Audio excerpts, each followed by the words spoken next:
আসসালামু আলাইকুম। কেমন আছেন আপনারা সবাই? আশা করছি সবাই অনেক বেশি ভালো আছেন। সবাইকে আবারও একবার আমন্ত্রণ করছি সাদামাটা রান্নাঘর অ্যান্ড ব্লগসের আরেকটি নতুন ভিডিও দেখার জন্য। আজকে আমি আপনাদের মাঝে কোনো রকম মাখা বেলার ঝামেলা ছাড়াই একটি মাত্র কাঁচা আলু আর একটি ডিম দিয়ে তৈরি নাস্তা রেসিপিটি শেয়ার করছি।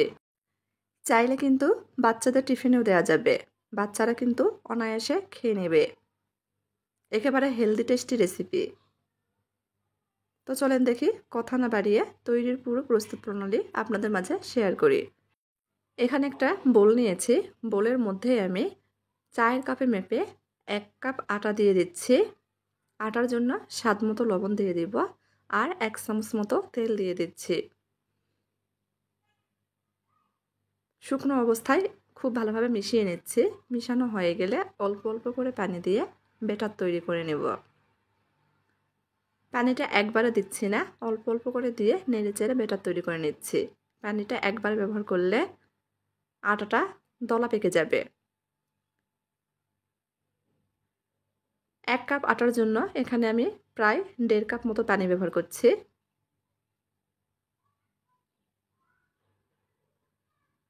এই ব্যাটার একেবারে পাতলাও করব না, আবার ঘনও করব না, মিডিয়াম ঘনত্বের তৈরি করে নিচ্ছি।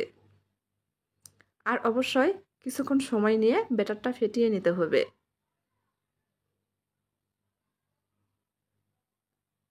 আমি বেশ কিছুক্ষণ সময় নিয়ে ব্যাটার ফেটিয়ে নিয়েছি।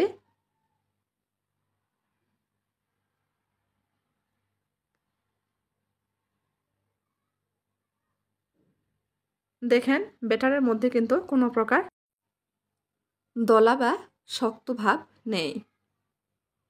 এখন ব্যাটারের ঘনত্বটা দেখিয়ে দিচ্ছি। আমার কাছে মনে হচ্ছে এখানে আরও সামান্য পরিমাণ পানি লাগবে। আমি এখানে প্রায় আরও 1.5 টেবিল চামচ মতো পানি দিয়ে আবারও নেড়েচেড়ে মিশিয়ে নিচ্ছি। এখন এর ঘনত্ব দেখেন, ঠিক এরকম ঘনত্বে তৈরি করে নিতে হবে। ব্যাটার এখন রেস্টে রেখে দিব 5 মিনিটের জন্য। এই ফাঁকে ভেতরে পুর তৈরি করব। সেজন্য চুলার উপর ফ্রাই প্যান বসে দিয়েছি। 1 টেবিল চামচ মতো তেল দিয়েছি। তেল গরম হয়ে গেলে সামান্য পরিমাণ গোটা জিরা দিয়েছি ফোড়নের জন্য। কিছুক্ষণ ভেজে নেওয়া হলে ছোটো সাইজের একটা পেঁয়াজ দিয়েছি কুচি করে, আর 2টা মতো কাঁচামরিচ কুচি। পেঁয়াজ মরিচ কিছুক্ষণ ভেজে নেব।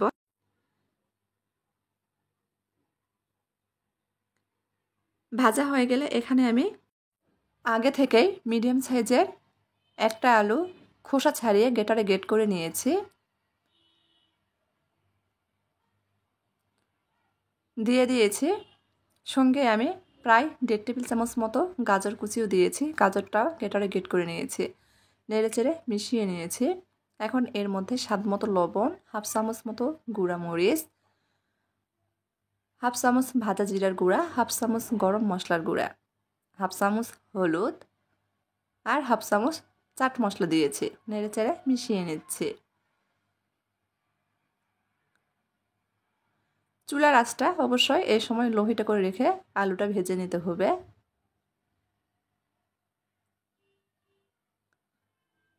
এই ভাজার মধ্যেই কিন্তু আলুটা সেদ্ধ হয়ে যাবে। যেহেতু আলু গ্রেট করা আছে, মানে মিহি কুচি করা আছে, সেজন্য ভাজতে খুব বেশি সময় লাগবে না।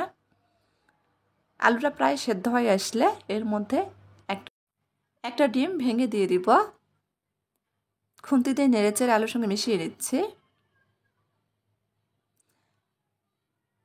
চাইলে কিন্তু ডিমটা বাদ দিয়ে শুধু আলু দিয়ে পুরটা তৈরি করে নিতে পারেন। তবে ডিম দেওয়ার কারণে কিন্তু পুরের স্বাদ বেড়ে যাবে। এখন এর মধ্যে প্রায় 1 চামচ মতো টমেটো সস দিয়ে দিব। আবারও নেড়েচেড়ে মিশিয়ে নিব। অবশ্যই এখানে টমেটো সস ব্যবহার করার চেষ্টা করবেন। এতে করে কিন্তু বাচ্চারা অনেক পছন্দ করবে। শুধু বাচ্চারা না, বাচ্চাদের পাশাপাশি বড়রাও অনেক পছন্দ করবে। নেড়েচেড়ে মিশিয়ে নেওয়া হলে এখানে আমি 1 টেবিল চামচ মতো ধনিয়া পাতা কুচি দিয়ে দিব। নেড়েচেড়ে মিশিয়ে নিব। আমাদের ডিম আলুর পুর একদম তৈরি। খুব ভালোভাবে মিশিয়ে নিয়েছি। এখন একটা বাটিতে উঠিয়ে নেব, ঠান্ডা করে নেব।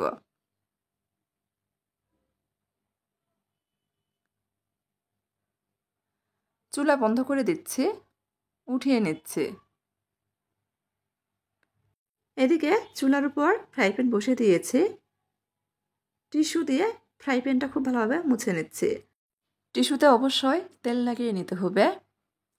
ফ্রাই প্যানটা খুব ভালোভাবে গরম করে নিয়েছি আর আগে থেকে তৈরি করে রাখা ব্যাটার আবারও ফেটিয়ে নিয়েছি। ব্যাটার থেকে 2 হাতা মতো ব্যাটার ফ্রাই প্যানে দিয়ে দিব। একটু গোল শেপে দেওয়ার চেষ্টা করছি। রুটি তৈরি করে নিচ্ছি। কিছুক্ষণ পর দেখা যাবে রুটি নিজে থেকে উঠে এসেছে। ঠিক এই পর্যায়ে উল্টিয়ে দিব। একটু সময় নিয়ে রুটি ভেজে নিব। রুটিটা একটু সময় নিয়ে ভেজে নিতে হবে। রুটির এক পাশে ফাঁকা রেখে আরেক পাশে আমি ডিম আলুর পুর দিয়ে দিচ্ছি। রুটির ফাঁকা যে অংশটা আছে আমি হাত দিয়ে পুরের উপর উঠিয়ে দিচ্ছি। গরম থাকা অবস্থায় খুন্তি দিয়ে চেপে চেপে লেগে দিচ্ছি। অবশ্যই গরম থাকা অবস্থায় ভাবে চেপে চেপে লেগে দিতে হবে, তা না হলে পুর খুলে বেরিয়ে আসবে। এখন চামচ দিয়ে উপর থেকে একটু তেল মেখে দিচ্ছি। এতে করে নাস্তাটিতে কিন্তু সুন্দর কালার আসবে।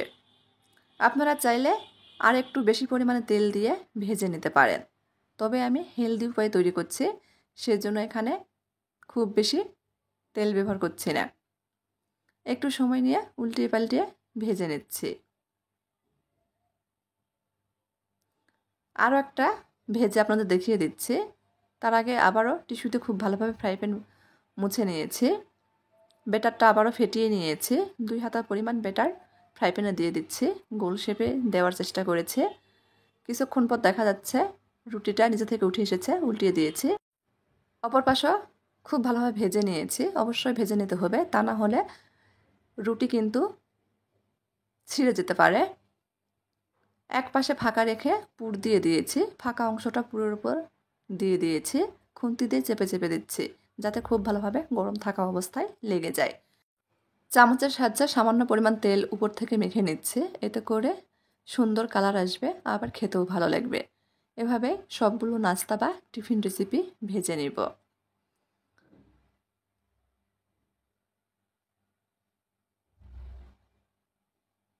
সবগুলো নাস্তা বা টিফিন রেসিপি ভেজে নিয়েছি, পরিবেশন করে নিয়েছি।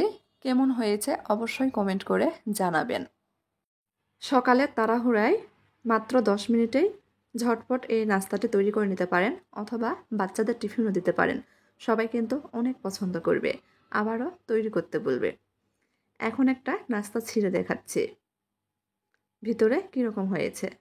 আমি সবসময় চেষ্টা করি আপনাদের মাঝে ঘরোয়া উপকরণের রান্নাবান্না রেসিপিগুলো শেয়ার করার জন্য। আমার এই ঘরোয়া উপকরণের রান্নার রেসিপিগুলো যদি আপনাদের কাছে একটুও ভালো লেগে থাকে, তাহলে দয়া করে সবাই আমার চ্যানেলটিকে সাবস্ক্রাইব করবেন, লাইক কমেন্ট শেয়ার করে নিয়মিত চ্যানেলের পাশেই থাকবেন। দেখেন ভিতর কীরকম হয়েছে। তো আজকের মতো এই পর্যন্তই। সবাই ভালো থাকবেন। আল্লাহ হাফেজ।